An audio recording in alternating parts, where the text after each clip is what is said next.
Hi, welcome to Loft Data 1. My name is Diego, and today I'm talking about Riff Raff. Directed by Dito Montiel, it's a crime comedy family drama set to release this Friday, February 28th, 2025. Starring a star-studded ensemble cast including Edharris, Jennifer Coolidge, Gabrielle Union, Bill Murray, and Pete Davidson, the film offers a blend of dark humor and suspense. Now, before I hop into my review, if you want to support the channel, then please take a second to like and subscribe and hit the notification bell. Thank you, I really appreciate it. As a warning, this review will contain some spoilers, so please continue at your own risk. I also want to mention and thank Pixel Scene Media for sharing an early screener with me. Lastly, if there's anything you want to see reviewed, don't forget to let me know by leaving a comment and I will do my best to get to it. Thank you, I'm hopping in 3, 2, 1. The narrative centers on Vincent, a former criminal striving for a peaceful life with his wife Sandy and their son DJ. Their tranquil holiday retreat is disrupted by the unexpected arrival of Vincent's estranged son, Rocco, his pregnant girlfriend Marina, and Vincent's ex-wife Ruth. Rocco inadvertently killed the son of a mafia boss, prompting mobsters Lefty and Lonnie to seek vengeance. The family navigates their fractured relationships, ultimately facing off against the mobsters. This is a familiar, cliche, and enjoyable narrative. I think Riff Raff is the perfect title for this movie. The definition of Riff Raff is disreputable or undesirable people. Rocco, Ruth, Lefty, and Lonnie all fit this description, especially Ruth.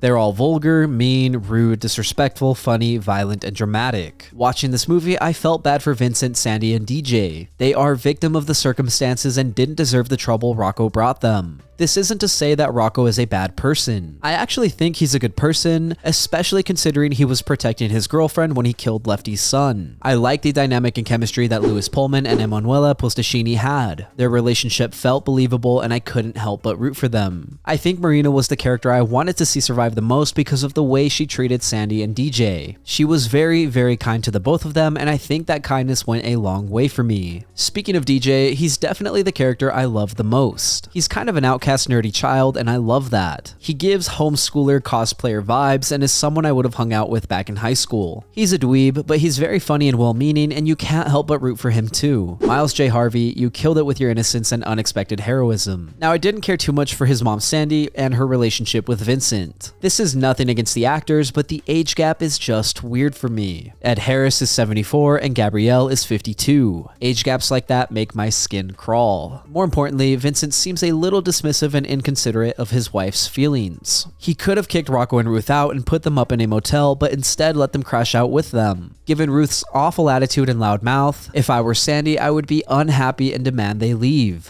If you can't be respectful, there's the door. Full disclosure, I think this is my first time seeing Jennifer Coolidge in a movie. I can't remember her in anything, even Alvin and the Chipmunks. While I liked her acting, I didn't like her character. Specifically, I didn't like that Ruth kept trying to sleep with and touch Vincent even after he told her he's happily married and to leave him alone. I don't quite understand the comedy between her grabbing his dick and him telling her no. If the roles were reversed, I don't think people would find it funny. However, the duo I did think were funny were Lonnie and Lefty. Bill Murray and Pete Davidson were paired together very well. I love their interactions with the gas station clerk and Vincent's neighbors. I wish we could have seen more from Lonnie and Lefty peppered throughout the film. I think it definitely would have helped with the pacing. Speaking of the pacing, I think that's something that could have been improved. There were a lot of scenes that I thought could have had some parts shaved off. While I think the character interactions were the highlight of this movie, some interactions lingered. This movie was an hour and 43 minutes, but it definitely could have been an hour and 25 or even an hour and 30. It is worth mentioning that this movie is a B movie. As a result, the production design is limited. The majority of the film takes place in Vincent's cabin. The confined environment is good for intensifying character interactions and forcing the family to confront their issues head on. However, the constrained environment can feel a little repetitive and, well, constrained. That's part of the charm you get when watching a B movie. The soundtrack and score were fine. There wasn't anything that stood out to me, but it got the job done. In general, it mimicked the tone well. There were funny, dramatic, and personal moments in this movie. I think the comedy and personal moments were fairly solid. I think the dramatic moments could have used a little extra polish. Specifically, the climax. I didn't really like how this movie ended. To be a little more concise, I liked how the climax was executed, but I didn't like the ending because the stakes from the climax were retconned. It made me feel like the climax didn't matter, which almost soured this movie for me. However, like I said, the highlight of this movie was the character interactions. I think they were strong enough to make this an enjoyable movie. Whether it was Rocco talking with Vincent, Marina talking with DJ, or Lefty talking with Lonnie, Lonnie, the interactions were good. The interactions drove a lot of the drama and humor. I know I said I didn't like the humor from Ruth's character, but for the most part, I really enjoyed the humor from a lot of the other characters. Again, Lonnie and Lefty were the funniest duo, but characters like DJ made me chuckle, and I'm sure they will make you chuckle too.